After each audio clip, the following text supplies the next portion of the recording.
मेरे प्यारे बच्चों, आज की हिंदी कक्षा में आप सबका हार्दिक स्वागत है। पाठ शुरू करने से पहले मैं आप सबको एक सुंदर कहानी सुनाना चाहती हूँ। कहानी का नाम है जिसकी मेहनत उसकी जीत। कहानी सुनने के लिए तैयार हैं? तो चलिए। एक चींटी चने के दाल के टुकड़े के आसपास गोल गोल घूम रही थी।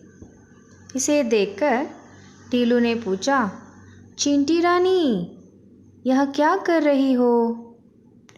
मैं इस दाल को अपने बिल तक ले जाना चाहती हूँ, कहकर चींटी नाचने लगी।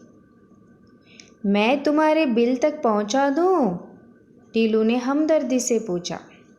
चींटी बोली, नहीं, मैं इसे खुद ले जाऊँगी। अगर तुम इसे न ले जा सकी तो क्या करोगी? टीलू ने धीरे से पूछा। विश्वास के साथ चींटी ने कहा, कोशिश करने पर मैं हारूंगी नहीं। तुम इतनी मेहनत करोगी? टीलू ने फिर पूछा। इस बार चींटी को गुस्सा आ गया। वो बोली, मेहनत से काम करना बहुत अच्छी बात है। चलो, अब तुम मुझे काम करने दो। टीलू वहाँ से चुपचाप हट गया। थोड़ी देर बाद टीलू वहाँ गया। उसने देखा कि दाल अपनी जगह पर नहीं थी। कुछ दूरी पर चींटियाँ कतार में यानी लाइन में एक के पीछे एक चने की दाल को घसीटे ले जा रही थी। तब टीलू को लगा, इनसे हमें मेहनत से काम करना, सहयोग, आत्मविश्वास और अनुशासन जैसे मूल्यों को भी सीखना चाहिए। तो बच्चों, इस कहानी से आपको क्या सीख मिलती है? सही है, यानी मेहनत के बिना, संघर्ष के बिना कोई भी काम संभव नहीं है। किसान खेतों में श्रम करके अनाज उगाता है और हम सबका पेट भरता है। नहीं तो क्या होगा? अगर वो श्रम नहीं करेगा, परिश्रम मेहनत से काम नहीं करेगा, तो हमें भूखे पेट सोना पड़ेगा। उसी तरह से जब बस में बैठते हैं तो अपने आप बस आगे बढ़ेगा क्या? नहीं, वहाँ पर ड्राइवर अथवा चालकों के श्रम से ही वाहन आगे बढ़ता है, बस आगे बढ़ता है।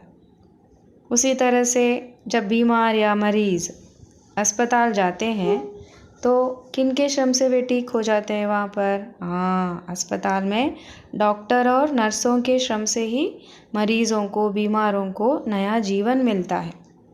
उसी तरह से मनुष्य विज्ञान के क्षेत्र में बहुत तरक्की कर चुका है। कहाँ से कहाँ तक वो पहुँच चुका है? चाँद पर पहुँच सका है। यूँ ही पहुँच सका है क्या? बिना परिश्रम के? नहीं, श्रम के बल पर ही मनुष्य विज्ञान में आगे बढ़ा है और चाँद पर पहुँच सका है। तो इसी तरह अगर एक विद्यार्थी मन लगाकर मेहनत से पढ़ाई करता है तो वो आगे चलकर अपने जीवन में जो भी लक्ष्य है अथवा जीवन के लक्ष्यों को वो आसानी से प्राप्त कर सकता है। तो बच्चों, हमेशा याद रखिए, आलस्य हम सबका सबसे बड़ा दुश्मन होता है, जबकि परिश्रम हम सबका सबसे बड़ा दोस्त है। तो परिश्रम को अपना दोस्त बनाकर आप सब लोग खूब पढ़ाई करके आगे अपने जीवन में एक सफल व्यक्ति बनना चाहते हो ना? बनना चाहते हो? जैसे डॉक्टर, इंजीनियर, सैनिक, ऑफिसर, नर्स, टीचर, कोई आर्टिस्ट बनना चाहता है, साइंटिस्ट, पायलट, जो भी आपका लक्ष्य है उसे पूरा करने के लिए आप सबको किसे अपना दोस्त बनाना चाहिए? परिश्रम को अपना सच्चा दोस्त बनाइए। किसे आप अपना दोस्त बनाएंगे? आलस्य को या परिश्रम को? आलस्य नहीं बल्कि परिश्रम को अपना दोस्त बनाइए और आज पढ़ाई तथा मेहनत पर आधारित यह कविता, कौन सी कविता? पढ़ना है जी, पढ़ना है, उसे हमेशा गुनगुनाइए तथा मेहनत से पढ़ाई कीजिए। कविता पढ़ने से पहले कवि परिचय की ओर ध्यान दीजिए। कवि का नाम चंद्रपाल सिंह यादव मयंक। चंद्रपाल सिंह यादव मयंक आधुनिक हिंदी साहित्य के विख्यात कवि हैं। इनका जन्म 1 नवंबर 1925 को उत्तर प्रदेश के कानपुर में हुआ था। इन्होंने कई बाल गीतों की रचना की है और इनके प्रमुख बाल गीत हैं स्कूल खुल गए, खा लो आम, एक रहे हैं एक रहेंगे, दीपों की कतार, जागृति गीत, किसान गीत, दूध मलाई आदि।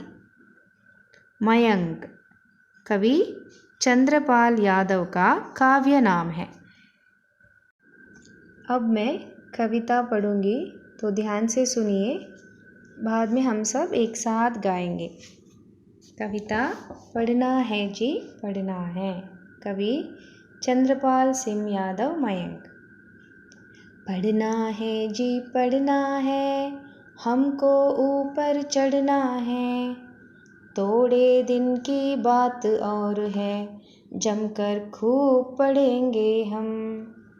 इम्तिहान में ताल ठोंक कर कुश्ती खूब लड़ेंगे हम, पास इम्तिहान करना है, पढ़ना है जी, पढ़ना है। फिर गर्मी की छुट्टी होगी, होंगे मौज मज़े के दिन, पिक्चर होगी, पिकनिक होगी, होंगे तब मस्ती के दिन। मेहनत से क्या डरना है, पढ़ना है जी, पढ़ना है, पापा मम्मी से लेने हैं फिर तो हमको खूब इनाम, मेहनत करने वालों की तो सदा मदद करते भगवान। जीवन पथ पर बढ़ना है, पढ़ना है जी, पढ़ना है, पढ़ना है जी, पढ़ना है। अब हम एक एक करके हर एक पद्य भाग का आशय जानेंगे। अब पहला पद्य भाग देखिए। पढ़ना है जी, पढ़ना है, हमको ऊपर चढ़ना है।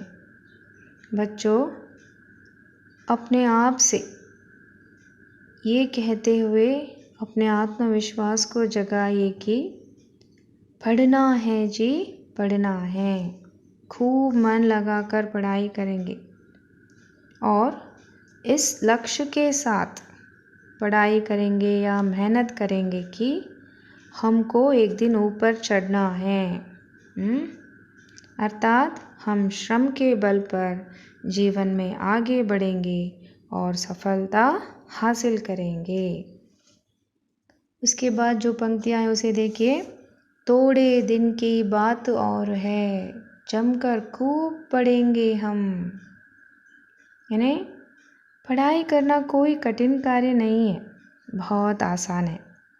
थोड़े ही दिन की बात है, पहले 4 महीने की पढ़ाई, फिर दशहरे की छुट्टी मिलेगी, फिर से क्या होगा 2 या 3 महीने की पढ़ाई, फिर से क्रिसमस की छुट्टी आएगी, फिर से 3 महीने की पढ़ाई, गर्मी की छुट्टी मिलेगी।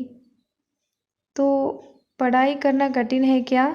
नहीं, थोड़े ही दिन की बात है, तो हम जमकर खूब, यानी जमकर अर्थात जमकर अर्थ क्या है? दृढ़ता से, मन लगाकर, खूब, खूब अर्थात बहुत, बहुत पढ़ेंगे, खूब मन लगाकर पढ़ेंगे। इसके बाद कवि क्या कहते हैं? इम्तिहान में ताल ठोंक कर कुश्ती खूब लड़ेंगे हम, पास इम्तिहान करना है, पढ़ना है जी, पढ़ना है। पढ़ाई के बाद इम्तिहान अर्थात परीक्षा, एग्ज़ाम्स, इसका होना बहुत ज़रूरी है ना? क्योंकि इसी से तो पता चलता है कि जो भी आपको पढ़ाया गया है उसे आप ठीक तरह से जानते हैं या नहीं। तो परीक्षा से मत डरिए, जो भी आपको पढ़ाया गया है उसे फिर से याद करके लिखना है बस। और खेलना कूदना तो आप सबको पसंद है, तो इम्तिहान को भी कुश्ती लड़ने की तरह ही ले लीजिए। कुश्ती लड़ना और इम्तिहान में लिखना दोनों एक ही है। हमेशा अपने दोस्तों के साथ कुश्ती तो लड़ते ही रहते हो, आप सबको पसंद है कुश्ती लड़ना। तो उसी तरह इम्तिहान में थाल ठोंक कर कुश्ती खूब लड़ेंगे हम। लड़ेंगे ना? तो यहाँ पर ताल ठोंकना अर्थ क्या है? ताल ठोंकना अर्थात लड़ने के लिए तैयार होना। अब आपको कौन सी लड़ाई लड़नी है? इम्तिहान भी कुश्ती की तरह ही है। जिस तरह ले पंगा कहकर कुश्ती लड़ते हैं ना, उसी तरह आप सब लोग ताल ठोंक कर खूब मन लगाकर पढ़ाई कीजिए और परीक्षा का सामना कीजिए। खूब पढ़िए, खूब लिखिए। 100 आउट ऑफ 100 आना चाहिए। डरिए मत। इस परीक्षा की कुश्ती में आपकी ही जीत होगी। पास इम्तिहान करना है। इस तरह श्रम से पढ़ाई करके परीक्षा लिखेंगे तो ज़रूर पास हो जाएंगे, है ना? तो चलिए अब दूसरा पद्य भाग देखिए। तो यहाँ पर कवि क्या कहते हैं? फिर गर्मी की छुट्टी होगी, होंगे मौज मज़े के दिन, पिक्चर होगी, पिकनिक होगी, होंगे तब मस्ती के दिन। तो जैसे मैंने पहले ही कहा था, थोड़े दिन की बात है ना? परीक्षा के बाद क्या होगी? गर्मी की छुट्टी होगी। तो गर्मी की छुट्टी यानी मौज मज़े के दिन, हुर्रे। तो छुट्टियों में क्या क्या करेंगे?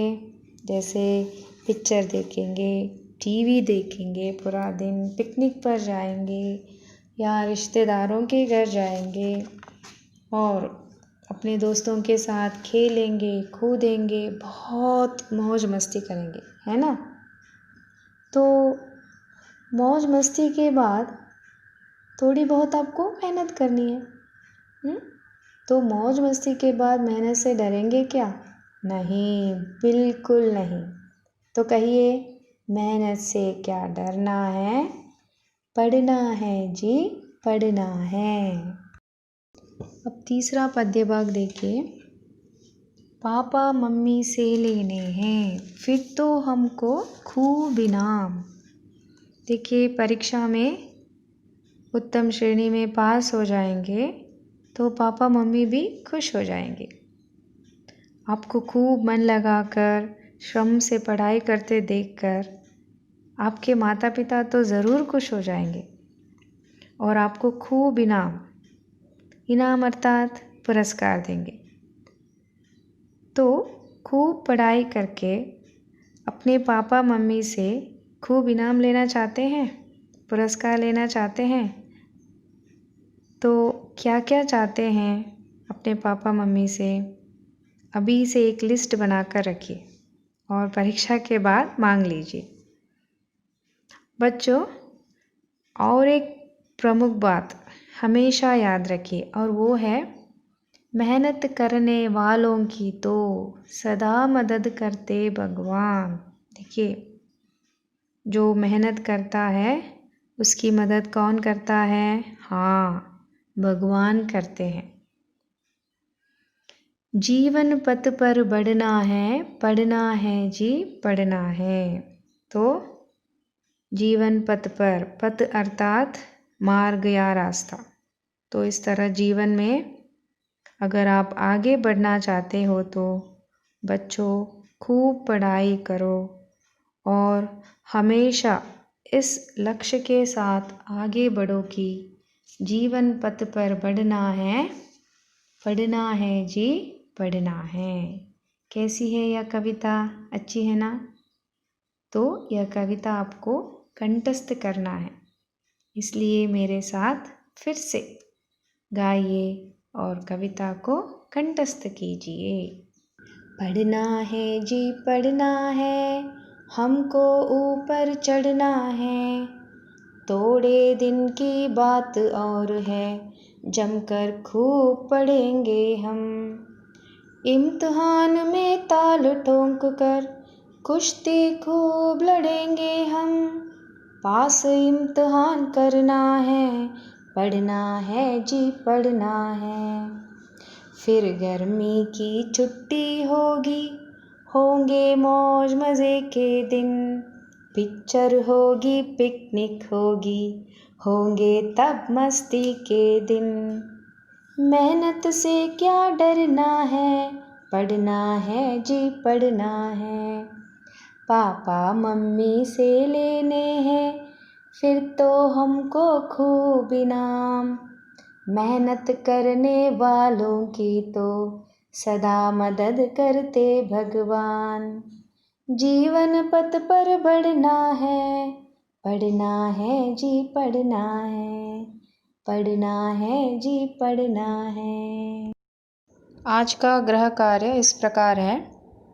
कविता कंठस्थ करके एक बार लिखो और कॉपी राइटिंग में जैसे आपको दिखाया जाता है उसी तरह से स्वर, एक लाइन में स्वर, उसके नीचे स्वर की मात्रा और नेक्स्ट लाइन में यानी मात्रा के नीचे एक 12 कड़ी लिखेंगे, 12 कड़ी क लिखेंगे।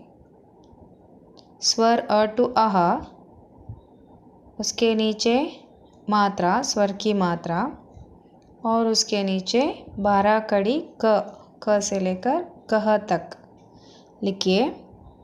और दिनांक डालना मत भूलिए, दिनांक डालकर नोटबुक में लिखिए। धन्यवाद।